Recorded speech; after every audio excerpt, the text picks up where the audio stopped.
So much आएर सब कार्यक्रम सफल पारेकोमा। अझ यो भन्दा पनि धेरै ठुलो मान भएको हेर्न पाइयोस् यहाँमा है। एउटा सम्झना अब तिमीलाई पनि धेरै धेरै धन्यवाद। ठुलो ठुलो भएको हेर्न पाएको कार्यक्रम सफल पारेकोमा एकदमै खुसी छु। होइन उसले रातो लिन्छ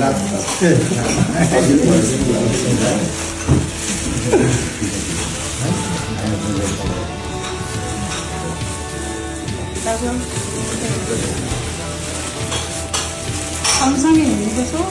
तिम्रो पनि एकदमै राम्रो भूमिका देखेँ। रोइला कस्तो होला भनेर एकदम